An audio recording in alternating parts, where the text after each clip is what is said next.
เอาเดี๋ยวมันนี่เป็นเราพันแก่นะพวกเราเป็นสารพันนี่มาพันวะหาอยู่หลายหูหลายปีน้องแถวนี้แหละ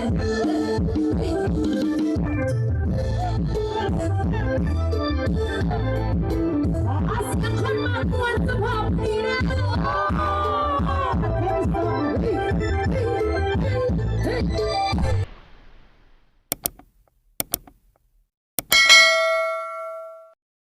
จากทั้งน้องสาวเท่าในน้องคนนี้เอาพี่น้องเอ้ยเนาะเปิดภาพเปิดคลิปมาเมื่อนี้ก็เสียงตู้ดังขึ้นทันอยู่พี่น้องเอ้ยเนาะเอากราบทักทายสบายดีเด้อพี่น้องเด้อสบายดีเบิดสุขสู่คนพี่น้องเอ้ยเนาะพ่อกับซ่องเบาแซนเนาะตอนค่ำๆยามแลงพี่น้องเอ้ยเนาะเอาพ่อกันมื้อนี้พี่น้องเอ้ยตอนค่ำๆมืดๆมื้อนี้ก็เดินทางมา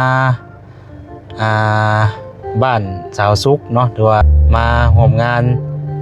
ยินดีน้ำเพิ่นเนาะเพิ่นมีคู่ครองแล้วพี่น้องเอ้ยเนาะหรือว่ามีสร้างครอบสร้างครัวแล้วเนาะทางสาวสุกสันเซโนเฮาพี่น้องเอ้ยเนาะเอามื้อนี้ก็มาแสดงความยินดีน้ำเพิ่นพี่น้องเอ้ยเนาะไปเบิ่งชมบรรยากาศนำกันพี่น้องเอ้ยเนาะมาใจโน้ทางเจ้าภาพเพิ่นพี่น้องเอ้ยเนาะสวดผลงานเพลงเนาะจากภาพพายิงฝ่ายทรายจากห้องในโต๊ะต่างๆสภาพประธานมาแล้วสวดผลงานเพลงก็ได้ว่ากันพี่น้องเด้อสำหรับทั้งคนจะมาหอบลำวงลายแล้วพี่น้องเอ้ยเนาะให้ทั้งประธานเอามองให้ด้านนอกซ้ายเนาะเหยาให้หนึ่งมาจากตอนนี้ก็อยู่หน้าทางเข้าพี่น้องเอ้ยเนาะให้คนกลับมาลายภาพได้ระบบระบบสมาธิสบายดีเด้อเนาะเอากระสั้นผู้ข่าวคนนี้บางครั้งมันขึ้นเนาะจัดบรรยากาศระบบก่อนเพิ่นยังดูอยู่บ่งานเลขพี่น้องเอ้ยเนาะบ่เป็นครับหมอจักงานเลขกับแม่นมาช่วงตอนทีมงานชาวเซโนพี่น้องเอ้ยโอเคงานนำบ่เสร็จอาจารย์เจ้าภาพเพิ่นว่าจัดให้ทีมงานชาวเซโนเพิ่นมีมานำทัศนีเนาะพี่น้องเอ้ยเนาะผู้ใส่ทีมงานชาวเซโนขอตัวพิจิตรเซินเจ้าสบายดีเด้อวาจิตสบายดีโอ้ยตุ๊ดพี่แพทย์เนาะเจ้าเอาเซินทีมงานสาวเซโนพี่น้องเอาพร้อมด้วยนักร้องอยู่ในตู้มาโอ้ยเป็นยังดอกเพิ่นบอกเด็กมาจักเลยเอาเพิ่นมาต้อนรับบ่ได้ชื่อครับนี่ทูเจ้าบ่าวเจ้าสาวพี่น้องเอ้ยเนาะทูเจ้าบ่าวเจ้าสาวที่ทางเข้าเลยเนาะเอาป้องไปทิ้งกันสาวเซโนอยู่ในโต๊ะสบายดีมาถือห้องมาทำเลยสบายดีเด้อ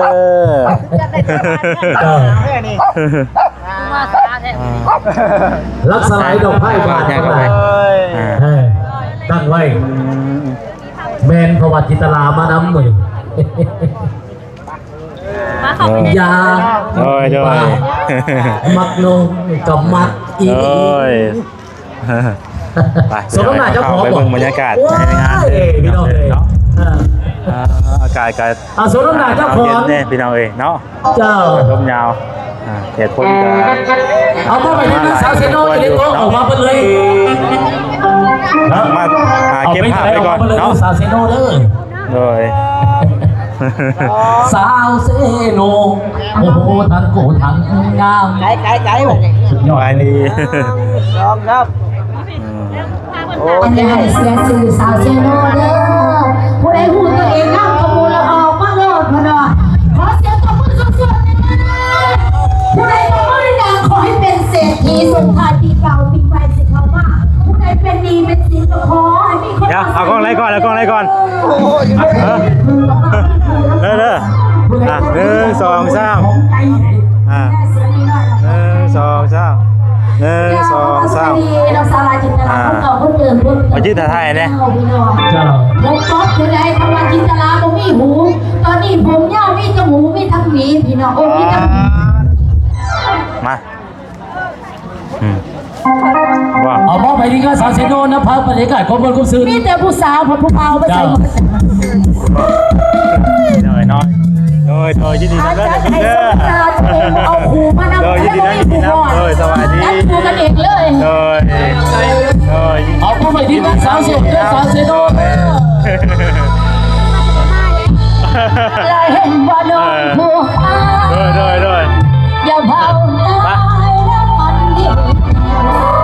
เห็นว่าของดำ สวัสดีท่านโดยสวัสดีเด้อมีเสียงเพลงกันเลยพี่น้องเด้อเนาะเขาก็จะมาหาประทานอาหารเนาะพี่น้องเนาะตอนนี้ก็กำลังสิพากันหาประทานอาหารเนาะกำลังสิสวัสดีทางบ่อให้เพิ่นพี่น้องเนาะกำลังพากันมาฮอดพี่น้องเนาะเสียงก็อาจจะบ่ค่อยได้ยินปานใดก็สิเสียงดังในเด้อจังหน่อยเด้อพี่น้องเด้อ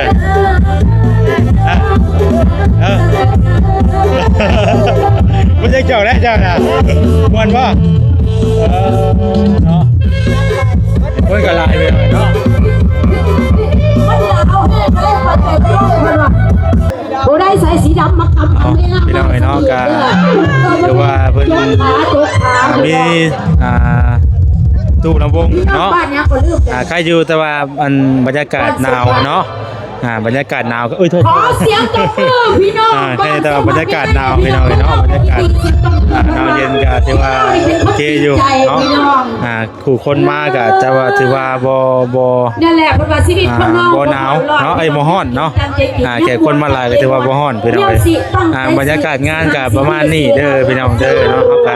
ถ่ายเป็นช็อตถ่ายบรรยากาศให้พี่น้องเบิ่งทั้งบ่จิตเนาะ เมียบวนกับไม่บวน แนมกว้างกว่านี้แนมกว้างกว่านี้ ความสุขของใครของมันพี่น้อง แนมกว้างกว่านี้ป่ะ ไปจังไรอ้ายตาบอดโอ้ไอ้ขี้บอด โอเค เอาไปเป็นสาวเลยจ้า ฮะแล้ว กดมันสิเนี่ย กินเจ้าเนาะกับข้าวกับหน้าเพิ่นมื้อนี้ก็มีข้าวปุ้นพี่น้องเนาะแล้วก็มีหยังวะขั่วหมูเนาะ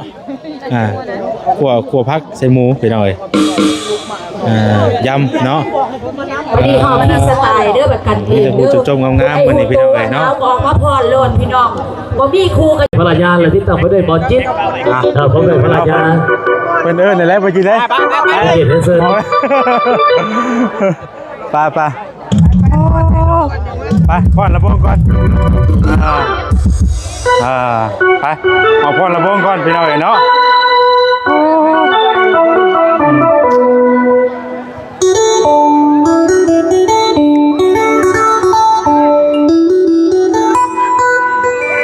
ฟอดมาแต่ไก่กระดักกระดองเอามาแล้วบอกถึงนั้นบอเตียงดิบอเตียงบอมีกบอต้าบอแสนบอจิ๊ดแล้วก็ภรรยาบอต้าภรรยาบอแสนภรรยาบอจิ๊ดเนาะ ให้เพิ่นบ่ได้พูดว่าเอาเพื่อนบอกบอเตียงที่บอมีกมาแล้วบอกมาแล้วโอเคเอามอบให้แขกเขาแต่ละโต๊ะแต่ละท่านรวมกับเจ้าของคนใจกุ้งพ่อประกอบส่วนบรรยากาศกับทีมงานทั้งวันหมอพิเศษน้ำสาวเป็นท่านเป็นทีม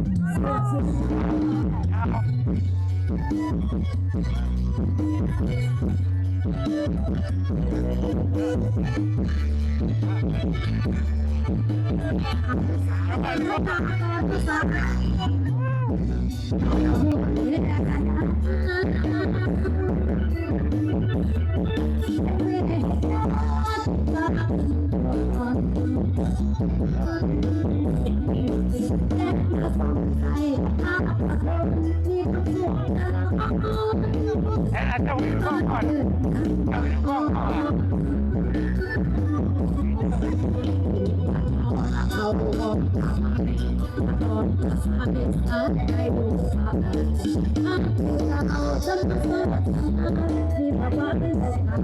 งจะอ่อนตล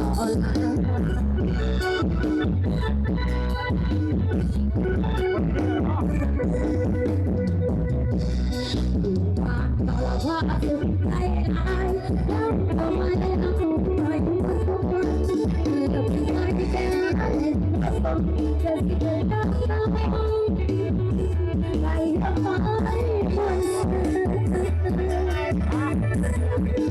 วันนั้นเอาเสียงฟังฟังฟังฟังฟังฟังฟังเสียงลำเส้นสิ่งสาแต่เงา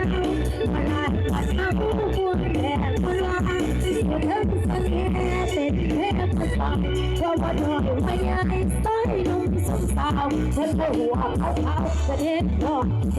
งหมวดเอาพอดในเด้อพี่น้องเจ้าน้องนะ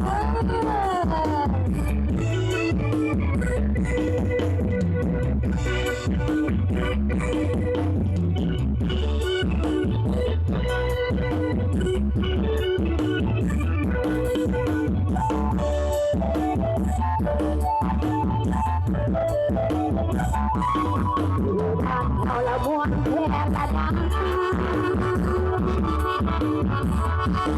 แม่เจ้ากินปลากินตัวตนแรงผสมใส่กับผ้าผสมที่ตำรวจตลาดแม่บ้านเกิดมันมาบ้านเขาละพาสุดใจร้ายยังเอามาให้เราออกมาให้มาสู้กันเมื่อที่มาให้แต่เห็นว่าสมจะสิเป็นยังไงไล่เรื่องมาวัน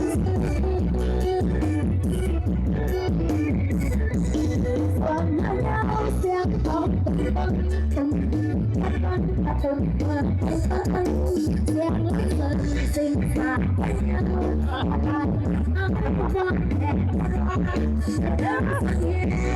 พื่อนเบาหน่อยยังก็ยังสาวเพื่อนหัวเขาเห็นบอกวันเวลาเขา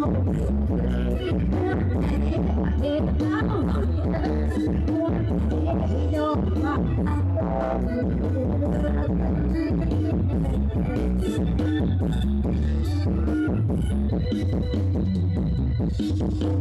เอาอีกแล้วมันนี่เป็นกระพันแก่นะพวกเราเป็นสารพันนี่มา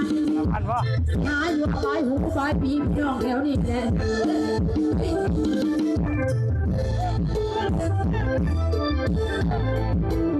อาเสียงคนมาควนสะพอดีนะ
มาถึงป่ะมาถึงพ่อไปผักไปไปพ่อพังพ่อพังนะเอาพัง ผู้ชมบ้านเจ้าสาวอยู่โต๊ะไหนตั้งใดขอยับบัตรคำ สำหรับคลิปนี้ก็ เชิญ แสนจะขอตัวจบคลิปก่อนพี่น้องเลยเนาะ หมู่เจ้าบ่าวเจ้าสาวมาทีมงานหนุ่มโสดสาวสวยเนาะ ส่วนที่ เอา ห้ ข อ อง งเปิดเลยเด้อ เป็นที่ห้องกันออกไปพร้อม มาเพลงยังขอเข้ามา แต่สิขอจบคลิปว่าจะมีก่อนเพราะว่าเสียงเพลงมันดังพี่น้องเลยเนาะพี่พลาดประการใดก็หลายเด้อเนาะโอ้แข็งมาก โอเค แล้วแข็งมาก ได้ ด้วยเอาพี่น้องเนาะผิดพลาดประการใดขอโทษขออภัยเด้อ ใส่ที พี่ ม น้อง งาน เด้ เจ้าบ่าวเจ้า อ สาว อยู่ดีมีแห้งบัสกูสุขพี่น้องเนาะผิดพลาดประการใดเมื่อนี้ก็ ทีมงานของเจ้าบ่าวเจ้าสาวโมโคงเจ้าบ่าวเจ้าสาวออก เป็น มา การ เลย สร้างสรรค์กันพี่น้องเนาะก็เป็นแต่คนเพิ่นมาร่วมงานนำกันพากัน เอาเสื้อทีมงานเจ้าบ่าวเจ้าสาวโมให้ เพิ่นคอยเพิ่นโปรเดียมไม่เดียวพี่น้องฮักเพลงกัน น้ำหน้าประธานทักเจ้าบ่าวเจ้าสาว แซนก็จะขอตัวน้ำลาไปก่อนพี่ดีมีแห้งบัสกูสุขคนเนาะที่มือดีใจทางสาวสุขกันที่ว่ามีครอบครัวแล้วพี่น้องเอาสบายดีเด้อพี่น้องเด้อ